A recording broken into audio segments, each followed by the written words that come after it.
ये बेरहम हत्यारे 2 करोड़ 20 लाख तक की तादाद वाली बड़ी बड़ी कॉलोनीज में रहते हैं। ये अपने शिकार को एक यूनिट के तौर पर घेरती है। सोल्जर एंट्स सबसे हमलावर चींटियां होती हैं और इनकी लंबाई 1 इंच से भी ज्यादा होती है। ये तो अपने साइज से कई गुना बड़े क्रैब्स पर भी हमला कर देती है। खाने की तलाश में स्काउट पार्टी 1 घंटे में 25 मीटर तक सफर करते हुए अपने रास्ते में पड़ने वाली हर चीज को खा जाती है। इन्हें अपनी कॉलोनी के ढेर से मेंबर्स का पेट भरना होता है और ये अभी अभी शायद एक पोटेंशियल गोल्ड माइन तक पहुंच गई है। ये है दीमकों की एक ऊंची सी बांबी। इनके ऐसे किले जमीन में 5 मीटर तक की लंबाई के हो सकते हैं। इनके अंदर 12 सेंटीमीटर लंबी एक क्वीन होती है। अगर चींटियां उसे ढूंढ पाएं तो ये किसी शानदार दावत से कम नहीं। इन्हें बिल में जाने का रास्ता मिल गया है। धावा शुरू हो गया है। ये फौरन ही फेरोमोन छोड़ने लगती हैं। ये इनकी फौज के लिए युद्ध शुरू करने का एक संकेत है। दीमकें मरते दम तक अपने घर को बचाती है। एक सैनिक दीमक अपने सिर को जमीन पर पटककर बाकी सबको चौकन्ना कर देती है और पूरे घोंसले में जैसे इमरजेंसी का ऐलान हो जाता है।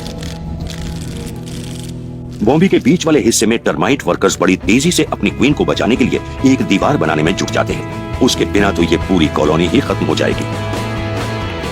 दीमकों के सलाइवा में एक ऐसा तत्व होता है जो मिट्टी और लकड़ी के साथ मिलकर कंक्रीट जैसा सख्त हो जाता है। इससे बने अंदरूनी हिस्से को भेद पाना नामुमकिन है। सुरंगों में ऊपर जबरदस्त लड़ाई शुरू हो चुकी है। दोनों ही कीड़े अपने सबसे खतरनाक हथियार का इस्तेमाल करते हैं। ये है मैंडिबल्स। चींटी के मैंडिबल तेज छोर वाले क्यूटिकल की एक मोटी परत होते हैं और खींचने या पिंच करने के मामले में ये बहुत ही मजबूत होते हैं। ये अलग अलग तरह की फाइबरस प्रोटीन से मिलकर बनते हैं जो कार्बन फाइबर जैसा होता है। हालात शायद चींटियों की फौज के हक में हैं। चींटियों की पूरी बॉडी एक आर्मर्ड शेल से ढकी होती है जिसे कहा जाता है एक्सोस्केलेटन। ये एक बहुत ही मजबूत प्रोटीन काइटिन से बना होता है।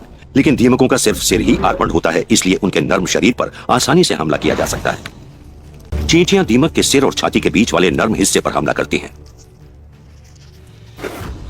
दोनों ही इंसेक्ट्स में तेज धार वाले मैंडिबल्स को ऑपरेट करती हैं बड़ी बड़ी मसल्स जो इनके सिर के काफी बड़े हिस्से में मौजूद होती हैं। लिहाजा ब्रेन के लिए थोड़ी सी जगह ही बचती है। लेकिन दीमकें जानती हैं कि इनकी जान लेने वाली चींटियों में एक कमजोरी है। स्केलेटन के ठीक नीचे मौजूद चींटी की गर्दन वाले जॉइंट पर हमला करके सिर काट डालती हैं। जमीन में गहराई पर दीमकों को एक और चीज का फायदा मिलता है, सुरंगों का।